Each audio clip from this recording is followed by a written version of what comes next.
시청자 여러분 안녕하십니까? 7시 오늘 제주 정현정입니다. 지난 주말 제13호 태풍 링링의 직접적인 영향을 받은 제주에서는 곳곳에서 피해가 속출했습니다.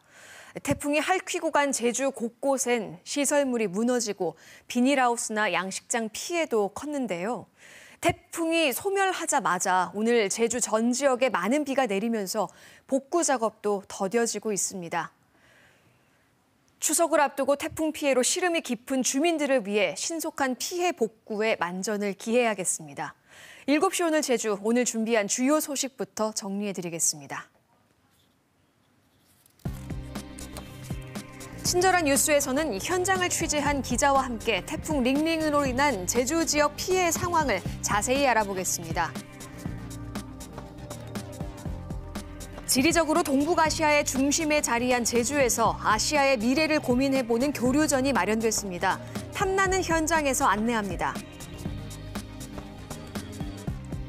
매년 1,000억 원 가까이 투입되는 제주 지역 버스 준공영제 감사 결과가 논란이 되고 있습니다.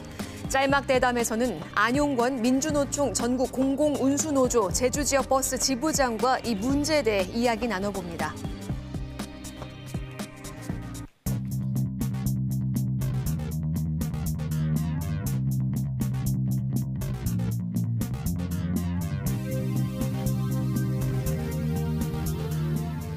오늘 하루 뉴스를 정리해드리는 뉴스 브리핑 손보련입니다. 지난 한 주 역시 TV를 비롯해 모바일 앱과 인터넷을 통해 7시 오늘 제주를 시청해 주셨는데요. 이 중에서도 가장 관심을 모았던 화제의 영상은 4일 방송된 제2차 20항 토론회였습니다. 이날 원희룡 제주도지사가 출연해 반대 측을 대표한 박찬식 비상도민회 상황실장과 ADPI 보고서 누락 문제 등 그간 제기됐던 여러 의혹을 두고 맞짱 토론을 벌였습니다. 원 지사 출연으로 화제를 모은 만큼 토론회 영상은 10,000명 넘는 사람에게 도달했고 1,400여 명이 적극적인 반응을 보였습니다. 제주가 태풍 링링의 영향을 받던 지난 6일과 7일, KBS에는 시청자 여러분이 보내주신 현장 영상들이 속속 들어왔는데요. 취재진이 담지 못한 제주 곳곳의 태풍 상황을 생생하게 담고 있어서 SNS에서도 화제였습니다. 직접 확인해 보시죠. 어디?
제주 지역 65살 이상 노인 10명 가운데 1명꼴로 치매를 앓고 있다고 합니다. 치매의 주요 원인 가운데 하나가 바로 알츠하이머병인데요. 오늘 시사용어 사전으로 알츠하이머를 골라봤습니다. 신경정신계 질환 중 하나인 알츠하이머는 치매 환자의 50% 이상을 차지하는데요. 치매는 증상에 따라 알츠하이머를 비롯해 혈관성 치매, 기타 치매 등으로 분류됩니다. 알츠하이머 초기에는 새로운 정보를 잘 기억하지 못하다가 증세가 심해지면서 인지 기능이 현저히 떨어지게 되는데요. 제주 지역의 65살 이상 치매 환자는 지난해 10,000명에 이르고 2030년을 전후해 20,000명까지 늘어날 것으로 추산돼 심각성이 갈수록 커지고 있습니다. 이런 가운데 치매 치료와 관련해서 제주대학교 연구팀에서 전해온 반가운 소식 잠시 후에 전해드리겠습니다. 지난 주말 제13호 태풍 링링의 영향으로 제주 지역 농가들이 적지 않은 피해를 입었습니다.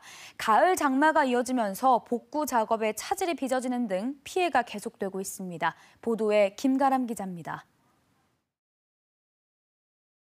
태풍 링링에 처참히 부서진 비닐하우스. 하우스 몇 군데만 비닐을 벗겨냈을 뿐 부서진 그대로 방치됐습니다.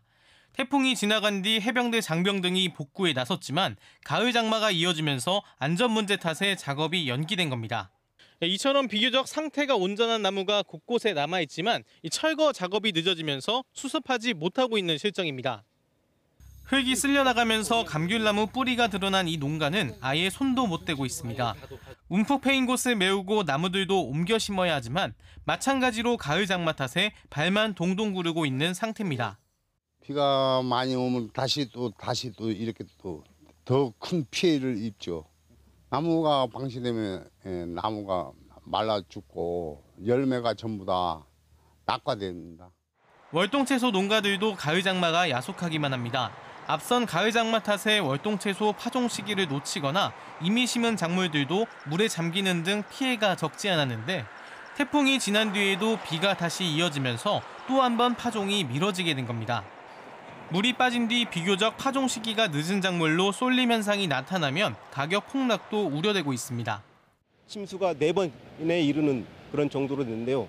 종자 때 지원이라든가 비료 유실 부분, 파종을 준비했던 과정 이런 부분들을 참작해가지고 이에 대해 제주도는 재난지원금 지원 등을 위해 오는 17일까지 피해를 접수하는 한편 수급 안정 등을 위한 종합대책도 검토하고 있다고 밝혔습니다.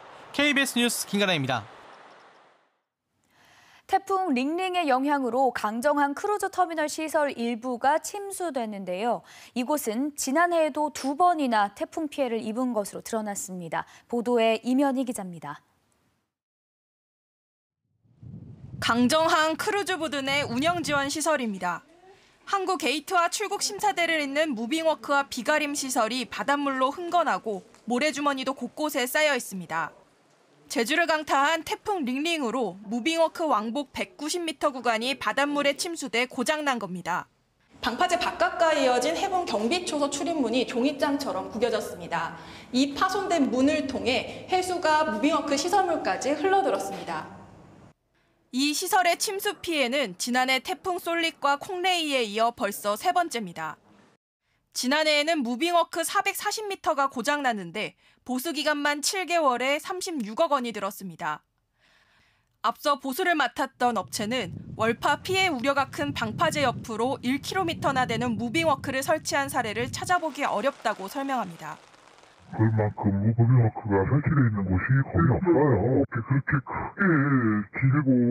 크게 설치되어 있는 곳이 우리나라뿐이 아니라 다른 나라도 그렇게 흔한 경우는 아닙니다. 제주도도 지난해 이런 취약점을 알았지만 침수 취약 구간을 찾아내 중점 보완하는 쪽으로 가닥을 잡았을 뿐입니다. 방파제 내측에 위치하고 있어서 그 태풍 시 직접적인 파도의 영향을 받지 않는 위치이고요. 취약 구간만 일부 보완을 하게 된다면 해수 유입은 차단할 수 있을 거로 판단이 됩니다. 지금까지 강정항에 들어온 크루즈는 단 2번. 입항객을 위해 가동된 적이 손에 꼽을 정도인 무빙워크 시설은 보수 공사만 반복되면서 세금 낭비란 지적을 피하기 어려워 보입니다. KBS 뉴스 이면입니다. 공군이 제주 남부 탐색 구조부대 설치를 본격적으로 추진하면서 논란이 커지고 있습니다. 약 3천억 원대에 이르는 공군의 부대 창설의 예산을 분석해보니 제2공항으로 갈 수밖에 없다는 주장이 힘을 얻는 분위기입니다. 보도에 최승민 기자입니다. 공군의 국방중기계획 사업 설명서에 실린 제주 남부탐색구조부대 예산 세부 내역입니다. 건축을 비롯한 각종 시설 공사비가 1,692억 원에 이릅니다. 하지만 가장 중요한 부지 매입 예산은 568억 원에 불과합니다. 일반적으로 프로펠러 항공기가 뜰 수 있는 활주로는 최소 길이가 1,000m, 전투기를 이륙시키기 위한 활주로는 1,500m가 필요한 것으로 알려져 있습니다. 그렇다면 활주로 길이가 3,200m인 제2공항 예산과 비교하면 어떨까? 정부의 예비 타당성 조사에서 책정된 제2공항 건설 예산은 약 4조 8천억 원. 이 가운데 용지 구입비가 6,760억 원에 이릅니다. 공군 부지 매입 예산의 약 12배에 이릅니다.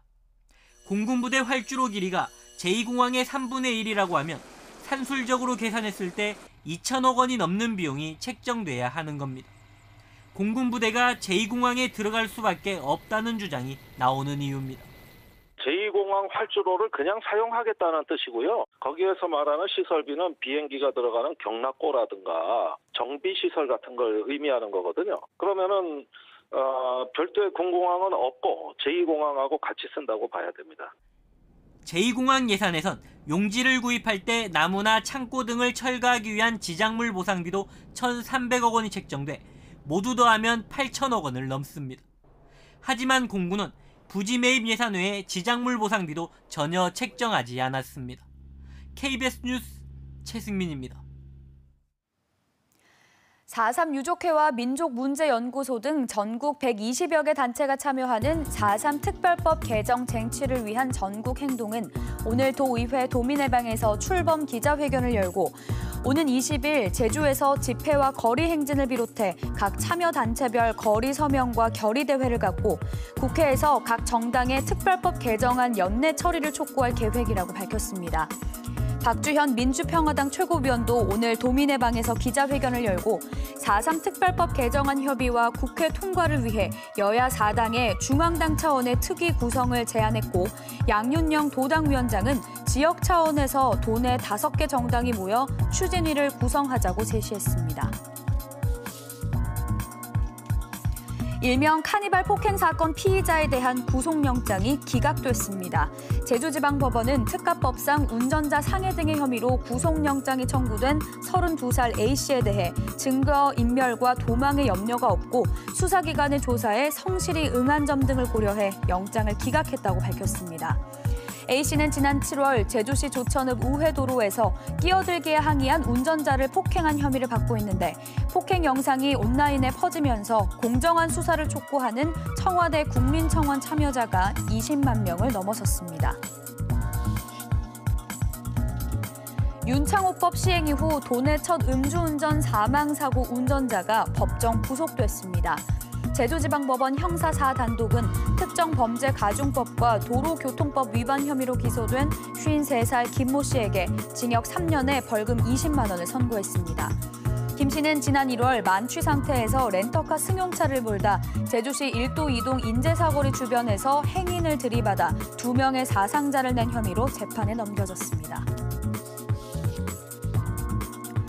제주대학교 줄기세포연구센터 이승은 박세필 교수팀은 2017년 치매 연구에 활용할 치매 복제 돼지를 생산한 데 이어 미국 특허도 획득했다고 밝혔습니다.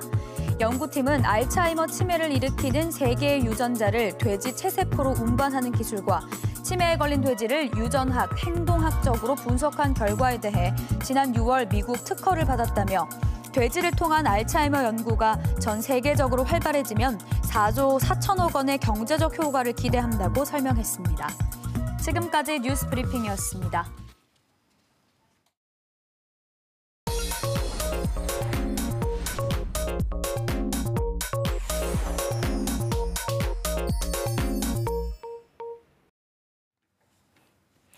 어렵고 복잡한 뉴스를 쉽게 설명해드릴 친절한 뉴스 시간입니다.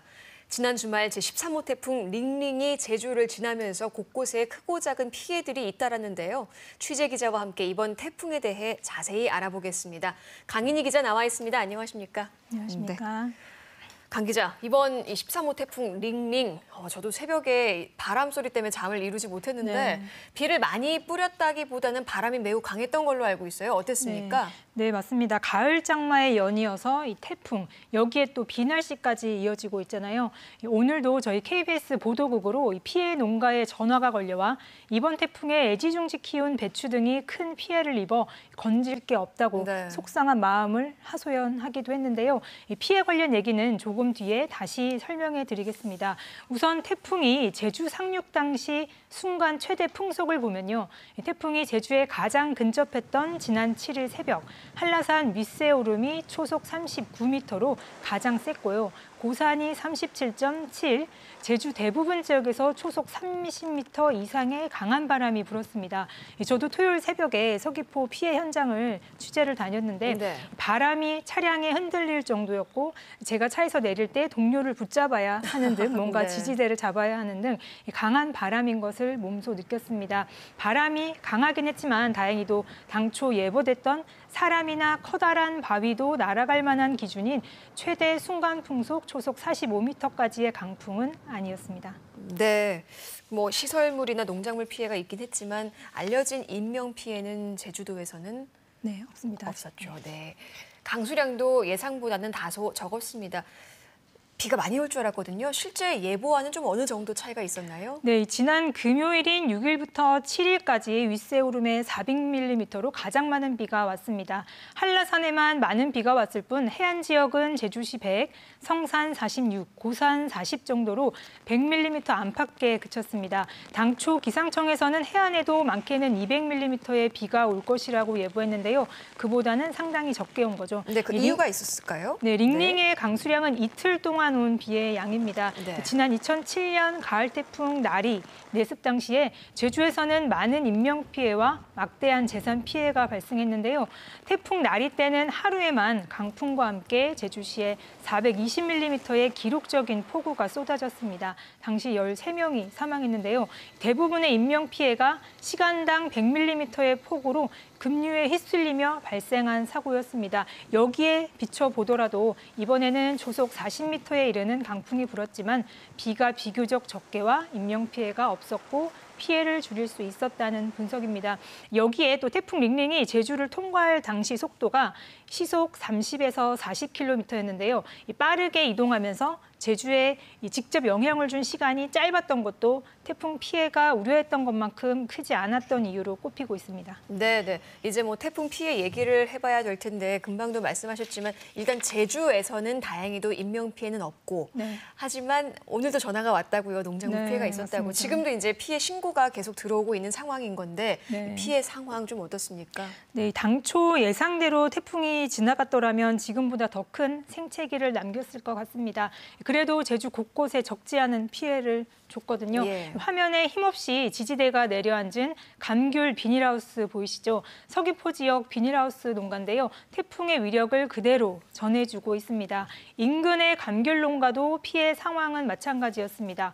추석 때 출하하려고 애써 키웠는데 침수 피해로 비닐하우스 외벽에 금이 갔고 한라봉 나무가 앙상한 뿌리를 드러냈습니다. 가로수가 뿌리채 뽑혔고 신호등 파손도 속출하며 예. 공공시설 피해도 잇따랐습니다.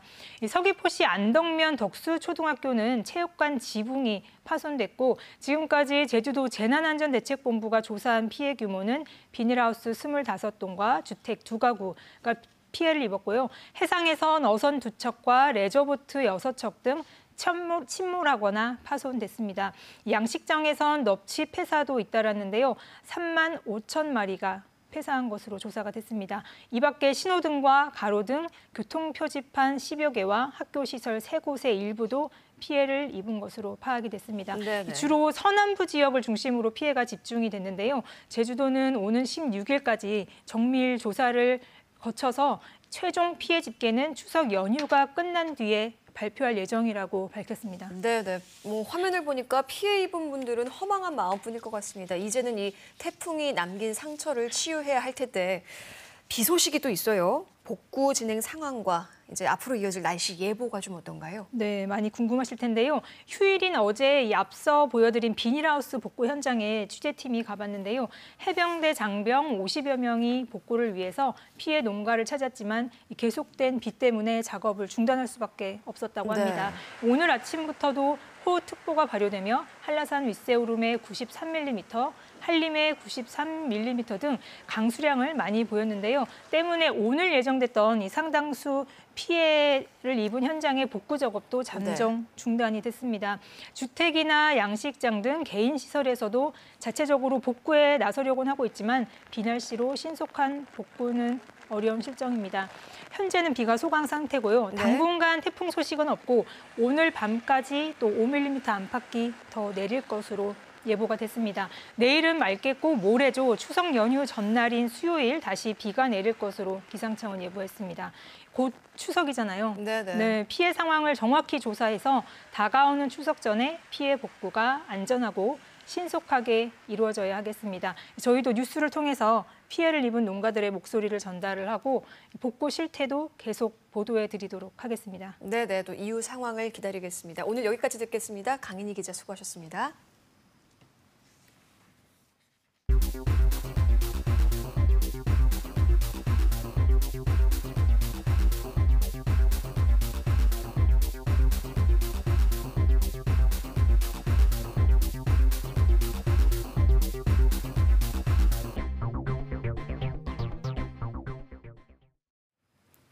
동북아시아의 중심에 자리한 제주에서 아시아의 미래를 고민하는 자리가 마련돼 눈길을 끌고 있습니다.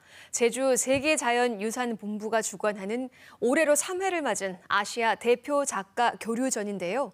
중국과 인도, 한국의 대표 작가들의 작품을 한자리에서 만날 수 있는 전시회장으로 함께 가보시죠. 제주시 서늘리는 잘 알려진 세계 자연유산의 마을이죠. 제주 동부 용암동굴계의 모체인 검은 오름이 자리하고 있는데요. 이 오름자락에 제주 세계자연유산센터가 있습니다. 이곳에서 지난 4일부터 특별한 전시가 진행 중인데요. 올해로 3회를 맞은 제주 아시아를 그리다로 아시아 대표 작가 교류전입니다. 한국과 중국, 인도를 대표하는 작가 15명의 작품이 한자리에 모였습니다. 세계적인 작가들이 제주를 방문하고 그다음에 이제 또 제주도 작가까지 참여해서 아마 이제 아시아의 축제가 되는 그런 전시가 될 것 같습니다. 올해는 인도 작가가 합류해서 더 의미가 있는데요. 이 전시는 제주가 중심이 되는 아시아 문화 올림픽을 꿈꾸고 있습니다. 이런 제주라고 하는 세계에서 정말 보기 드문 그 자연 경관, 또 문화유산을 가진 그런 이 지역에서 특히 이 미술 쪽에 이런 좋은 작품들을 통해서 전시를 하고 그럼으로써 이제 뜻을 기리게 되는 거죠. 이번 주제는 무의 자연스럽게로 인위적인 게 없는 자연스러움에 대해 탐색하고 있는데요. 개막식에 많은 참여 작가가 자리를 함께했습니다. 是有一些这种流淌的这种感觉，然后来分割这个画面，这个是一种很特别的一个新的一个视觉元素。然后这个作品呢，是我去年的一个作品，它是2个不同的系列的作品，对。 이 전시회에서는 펑정지의 새로운 도약을 엿보고요. 타임즈가 선정한 10인의 예술 영화 감독 쥐안치의 예술 세계에도 발을 들여봅니다. 第二个呢，也来自中国古代的传统的这种文人画，草它是一个很常见的题材，但是在我这里呢，这个草进行了一些重新的处理，这些草它们都是非常锋利的，它们既是今天。 인도에선 2명의 작가가 함께 했는데요. 신화와 역사를 통해 현실을 조명하는 만주나스 카마스와 인간과 자연의 화해와 공존을 주제로 활동하는 자가나스 판다가 그 주인공입니다. 세계적 거장들과 어깨를 나란히 하는 작가들인데요. 이 전시는 작가들에게도 소중한 교류의 장이 되고 있습니다. Not only because the Korean and Chinese artists are part of, so it's also very important, relevant. The whole exhibitions talk about human condition and ecology, and those are the very vital issue in our society. The degradations of nature and our ecological conditions is a very important issue. 국내에선 제주 출신을 비롯해 7작가의 예술 세계를 만나는데요. 이들은 화면을 가득 채우는 자연을 통해 삶의 의미를 묻고요. 과거와 현재의 변화에 주목합니다. 지금 이 나무는 100년 된 구가옥의 대들보를 지금 사용해서 지금 보이는 거는 현실에 갖고 있는 우리의 제주의 모습이고 이 밑에 거울에 비치는 이 오방색과 이 대들보는 과거에 우리가 그 사람들이 공동체 의식을 하면서 결속을 다짐하는 어떤 그런 제주도의 어떤 그 전통적인 모습들을 보여주는데, 이 작품을 통해서 현실의 제주도의 모습이 많이 이제 개발 논리에서 파괴되고 그런 의미들이 이제 경각심을 주려는 의미에서 이 작품을 출품을 했습니다. 사실 제주도는 천혜 자연 환경을 갖고 있고요. 사실 그 지리적인 여건으로는 동북아의 중심인 역할을 하고 있습니다.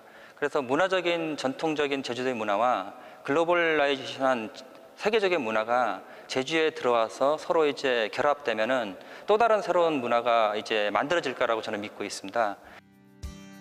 아시아 예술에 기반한 공존과 화해. 제주에서 진행되는 이 특별한 실험은 호평 속에 매년 선보이고 있습니다. 색다른데요. 저 이제 시간적인 여유가 마침 좀 생겨서 좀 천천히 돌을 수 있는 기회가 되는 것 같아서 너무 좋았어요. 제 입장에서는 되게 알차다는 느낌이 들어요. 그러니까 작품이 굉장히 많은 건 아니지만 몇 가지 작품이어도 있어서 뭐 하나라도 더 얻어가는 느낌이요. 제주에서 만나는 아시아의 과거와 현재 그리고 미래, 예술 성지로서 제주의 가능성, 이 모든 걸 엿보는 제3회 제주 아시아를 그리다전은 오는 11월 4일까지 진행됩니다.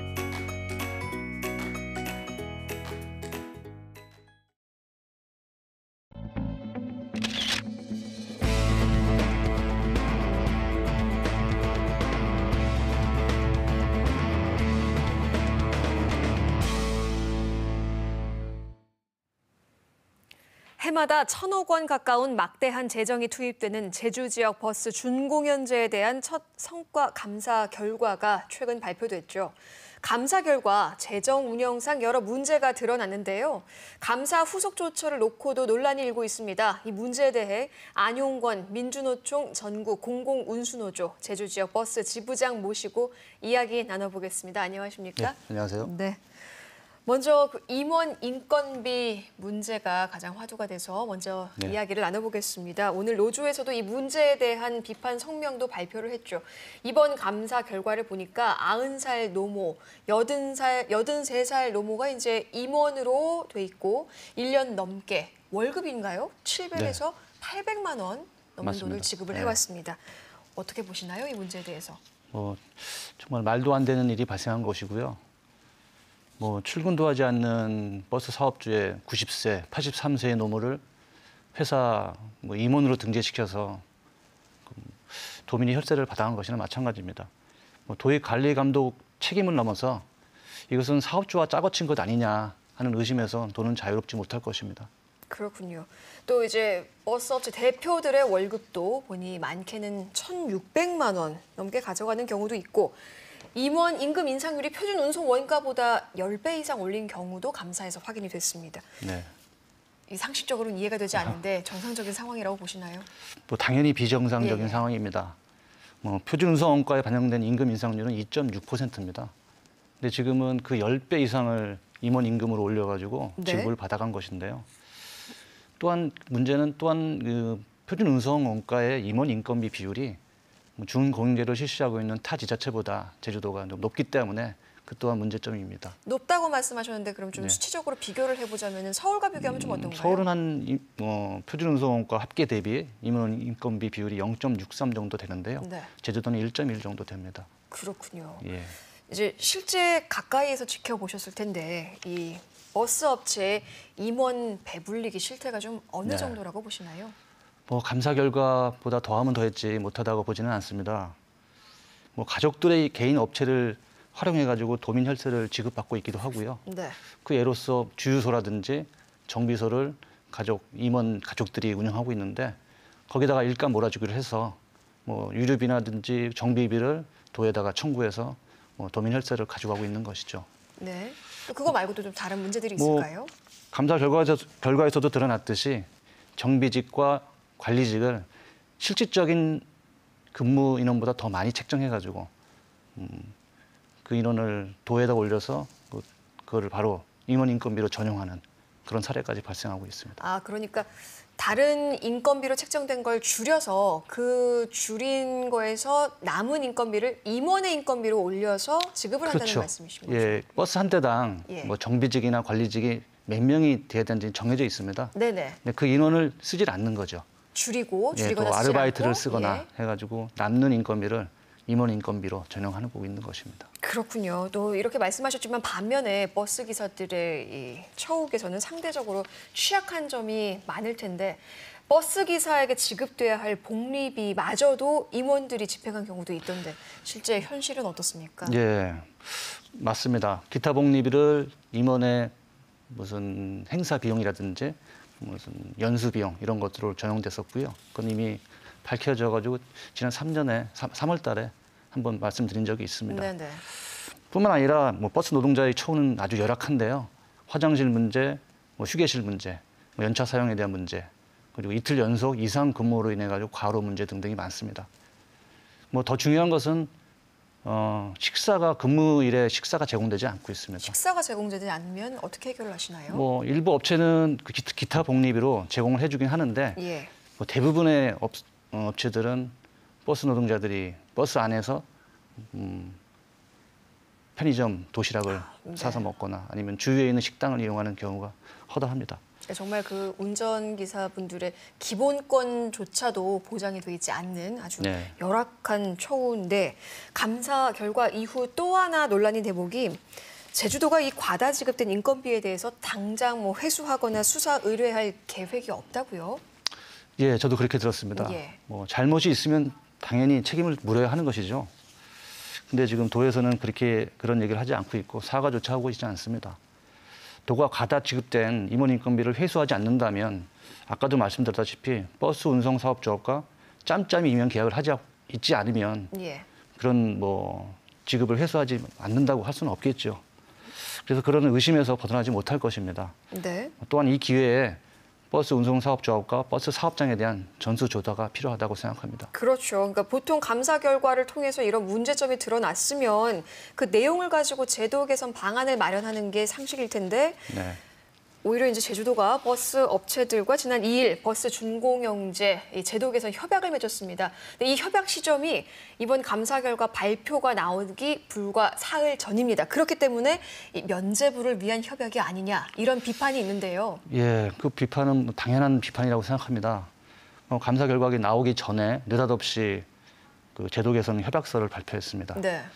감사 결과에 대한 면제부를 주기 위한 여론 전환용 술수가 아닌가 그런 의심을 지울 수가 없고요.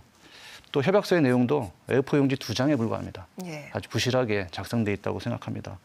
또한 그 이행에 대한 어떠한 구체적인 내용도 없기 때문에 감사 결과에 대한 책임은 지지 않고 환수 조치는 불가능하다는 말만 하고 있습니다.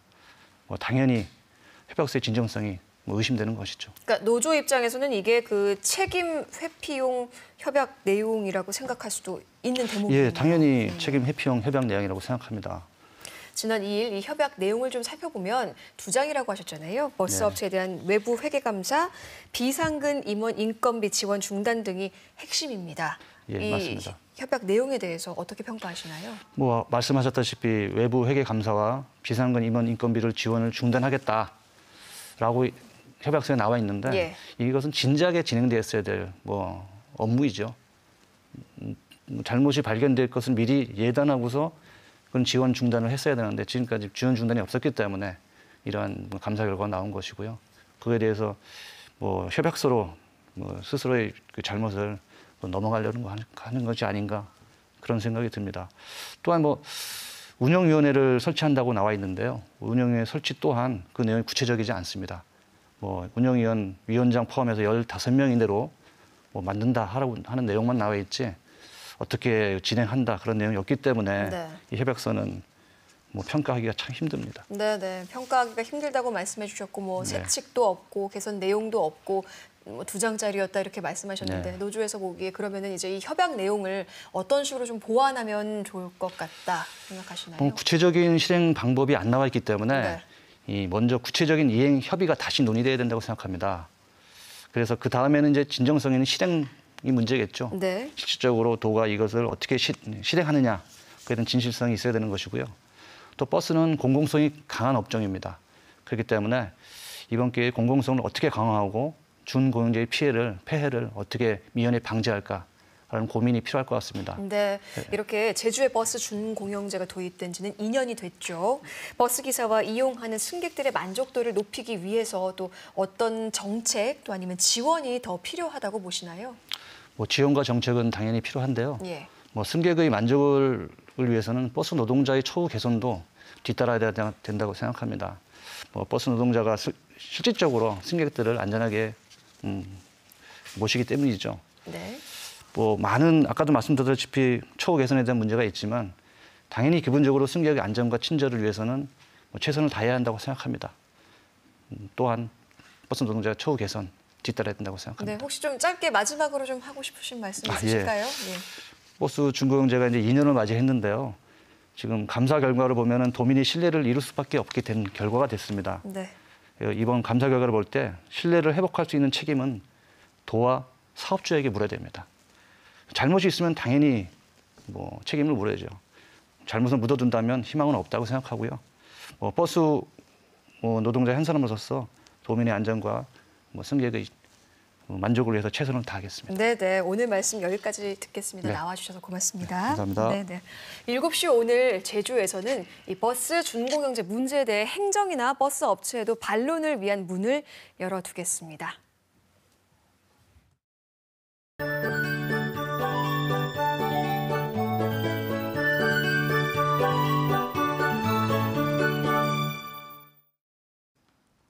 태풍이 갔지만 가을 장마가 계속되고 있습니다. 현재 산지를 중심으로 약하게 비가 오는 곳이 있고요.